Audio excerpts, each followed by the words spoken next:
Here's a quick look at how to thoroughly clean your DaVinci MIQRO. Start by removing the mouthpiece. Lift the top lid and remove the mouthpiece.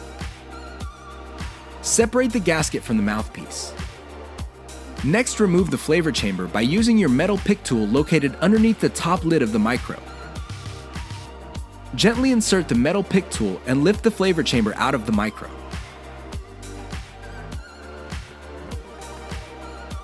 To clean the heating chamber, open bottom lid of the MIQRO and use the metal pick tool to remove all material inside the chamber.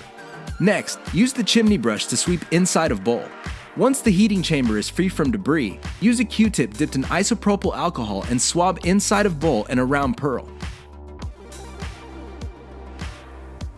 Use isopropyl alcohol wipe to clean the loading area and pearl.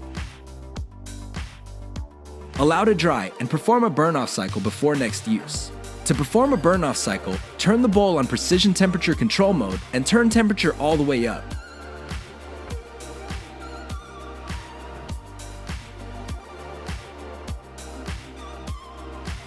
Run for 2 minutes. Turn off and allow cool. To clean the exterior of the MIQRO, dampen a DaVinci cleaning cloth with warm water. Wipe down the exterior of device and allow dry. Use isopropyl alcohol pads to clean any other heavy residue on the MIQRO. Do not use soap or household cleaners. Finally, gather all pieces in a small glass or container and submerge completely. Leave overnight and rinse with warm water. Allow dry and reassemble.